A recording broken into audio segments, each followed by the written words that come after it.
Welcome to the Lit Workshop. Hello everyone, my name is Miss B. Welcome to today's lesson. I hope all is well. Today we're going to talk about a very important skill that you must know as a reader. That skill is the ability to analyze how figurative language develops tone in poetry. Let's start. When you read poetry, do you sense a particular attitude from the speaker? That attitude is the tone. When you're reading poetry, you don't sense it by hearing it through the speaker's voice. Remember, we can't hear words on the page. The only way that we can really get a sense of the speaker's attitude is by looking closely at their diction as they talk about their subject. What is diction? Well, diction is the writer's unique style of expression through their word choice and word arrangement. Word choice can include the strategic use of vocabulary in language such as figurative language, all of which are a part of diction. For example, figurative language can be used to develop tone that we are able to pick up in the text. Again, figurative language is a part of diction. Now, remember, the tone is the author's attitude. It is the style or manner of expression. It can vary based on the context and intended audience. Let's review some example tones that can be developed through the use of figurative language. Remember, figurative language is a type of diction. Let's start with the formal and informal tones. So, let's say we want to create a formal tone in poetry. Or let's say a writer wants to create a formal tone in their poem. Let's say that they want to communicate that the brain is powerful. Now, how can they convey this idea in a formal tone? Well, they can use a metaphor, such as the human brain is a supercomputer. This metaphor gives off a very formal tone through its use of technical word choice. Again, it is figurative language. It is a metaphor. Now, let's say that the writer wants to convey that Bridget is a heavy sleeper. Although the writer wants to convey this particular idea, he or she can also do so and develop an informal tone. Using a simile, the writer can compare Bridget's sleeping habit to being as still as a log. This is an informal tone. It's nothing too serious. It's even a little comedic. But to create the meaning that Bridget is a heavy sleeper, and to develop that informal tone without the use of technical wording, the author uses a simile. Now, let's say that the author wants to develop the following tones: optimistic and worried. What if the author wanted to convey the idea that the day started? They can use personification to help convey that idea. For instance, they can say that the sun greeted the morning with a warm smile. Can you really sense that positive attitude, that optimistic tone? This word choice conveys the idea that the day starts in an optimistic tone. We see the positive words such as the sun's greeting the morning with a smile. Now let's say that the writer wants to convey the idea that an individual was so scared that they didn't want to leave their room. Maybe they want to convey this idea in a very worried tone. They can accomplish this by using figurative language such as a hyperbole. The example reads, "I was so nervous that I could stay in my room for eternity." This is a hyperbole because this shouldn't be taken literally. This young lady is just saying that she doesn't want to leave her room for a long time. But we know that it would be impossible for her to stay in her room for eternity. Now let's consider the tone that is developed through this selection of words. We see the words nervous as well as the individual not moving from their room for eternity. Whatever this individual is going through must be so nerve-wracking that they would want to stay there, as the word choice conveys, for eternity. So the tone that is developed through the use of words in this example is a worried tone. Now, let's say that the writer wants to create a friendly and curious tone through the use of figurative language.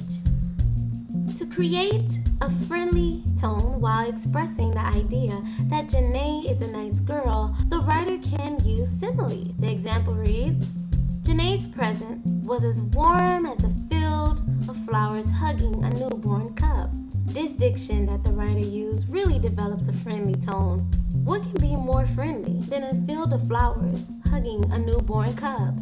The fact that the writer uses this comparison to convey how warm and nice Janae is helps develop that friendly tone. Let's say that the writer wanted to convey that they really desired a packet, but in conveying this idea, they wanted to also develop a curious tone. The writer can use personification to help them in this endeavor. In the example, the writer writes, the package called to me. We know the sub-meaning is that the writer wanted the package and that they really wanted to see what was in the package. But the fact that the package called to them emphasizes that curious tone. Of course, they will want to see something that is calling out to them. It's teasing their curiosity. Maybe a writer wants to create an encouraging and surprised tone through the use of figurative language. Let's look at this example. To say that the young girl's mother's words really encouraged her, the author can use personification. The example reads, her mother's words danced in her mind. You can do it. You have to try. The use of figurative language, specifically personification, helps emphasize that encouraging tone. The word danced adds a positive aspect to the context. Of course, this tone is also emphasized using the quote, so you can do it. You have to try. So we see how the author is using personification to help develop an encouraging tone as she conveys the idea that the mother's words encouraged her daughter. Look at the second example. What if the author wanted to create a surprise tone while conveying the idea that the sunlight came into the room? So instead of simply saying that the sunlight came into the room, the author decides to use a simile to help convey that idea and develop that surprise tone. The example reads, the day burst into my room like an anxious giant. The idea that the day didn't simply come into the room or happen, but rather it burst into the room like an anxious giant. Can you picture an anxious giant bursting into any place? Well, that detail adds a surprise element. Comparing the beginning of a day to that image certainly creates that surprise tone. Let's consider that a writer wants to create a cooperative and assertive tone. Look at the first example. The writer can use figurative language to help them do just that. If they wanted to create a cooperative tone, they can use an idiom. Let's say they wanted to express the idea that a group of people want to work together. They can use an idiom such as, let's put our heads together on this. This figurative language helps develop a cooperative tone because it helps us imagine a group of people literally putting their heads together to get a job done. But we know that we can't take that literally because we can't suddenly fuse our heads together. This figurative language is simply helping the writer convey the idea that the group wants to work together. Now look at the second example. In order to create that assertive tone while also conveying the idea that success is not easily achieved, the writer can use a metaphor. The metaphor reads, success is a ladder that cannot be climbed with your hands in your pocket. This sounds like an assertive comment that would be made to a person who's lazy, and they're being advised that they can't be lazy because they have to continue to move up the ladder of success. Laziness will not get them to the top. So now you can see how figurative language is used to develop a tone while also conveying a specific meaning. Now, let's take this to poetry. Our goal today is to see how the author uses figurative language to help develop tone.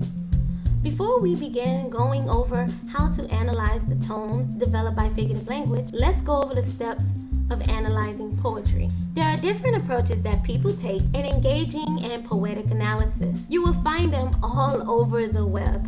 But here are 4 example steps that we are going to review for today. The first step in analyzing poetry is to first read it. As you're reading it, you're going to make observations about the title and the structure. It is important that you take marginal notes while you're making these observations. The second step is to do a second read of the poem. As you're reading for a second time, think about the meaning. Paraphrase the poem if needed. The third step is to do a third read and revisit the structure. Think about how the structure, such as the stanzas and lines, help develop the meaning in the poem.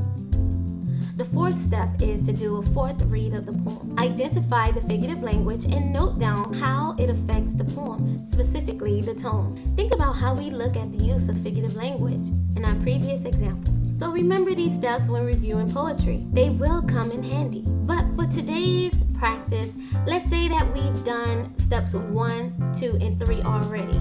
Let's say we're now on step 4. We want to focus on how the use of figurative language helps develop the tone. Now, to practice step 4, in which we're analyzing the figurative language and its development of tone in a poem, we're going to look closely at Mother to Son by Langston Hughes. Langston Hughes was an influential poet during the Harlem Renaissance. He portrayed Black life in America from the 1920s to the 1960s in his iconic poetry. Today we will be reading Mother to Son. We will look closely at how Langston Hughes uses figurative language to help develop tone in his poem. I am going to read the poem, but after that, we're going to look closely at figurative language and word choice that develops a tone. Mother to Son by Langston Hughes. Well, son, I'll tell you. Life for me ain't been no crystal stair. It's had tacks in it, and splinters, and boards torn up, and places with no carpet on the floor, bare. But all the time, eyes have been a-climbing on, and reaching landings, and turning corners, and sometimes going in the dark where there ain't been no light. So boy, don't you turn back. Don't you set down on the steps 'cause you finds it's kinda hard. Don't you fall now, for eyes are still going, honey. Eyes are still climbing, and life for me ain't been no crystal stair. I know that this poem is about a mother who is addressing her son and telling him that her life hasn't been easy. This poem uses an extended metaphor, meaning that the metaphor is not simply a line or an instant. It is the makeup of the whole poem. The speaker is comparing their life to damaged theirs. She says that, well, son, life for me ain't been no crystal stair. It had tacks in it and splinters and boards torn up and places with no carpet on the floor, bare. She is using word choice, such as the stairs had tacks in it and splinters, no carpet, bare. Can we imagine a place that has no carpet? We usually think of poverty when we imagine tacks or damage done to stairs. We think of destruction. Thus, so far, the metaphor is using negative word choice and characteristics that relate to destructive forces, as well as the damage left by those forces. And so the tone that is created is a drained, beaten down tone. As the poem continues, we see a shift in tone. Although the speaker continues to note down aspects about climbing these metaphorical stairs, they begin to say that, but all the time eyes have been climbing on and reaching landings, and turning corners, and sometimes going in the dark where there ain't been no light. The word choice in this part of the metaphor is highlighting that despite what has been going on, the speaker is continuing to climb those stairs, and they're reaching different points and levels of these stairs. The speaker has been brave enough to even go into places where it has been completely dark. So we see a shift in the tone development, and we see that the tone is now more of a resilient tone. In the last segment of the poem, we begin to see a shift in tone again. At this part of the metaphor, the mother is now telling the son that he shouldn't sit down on the steps in defeat. The focus is now on how the son should approach his life.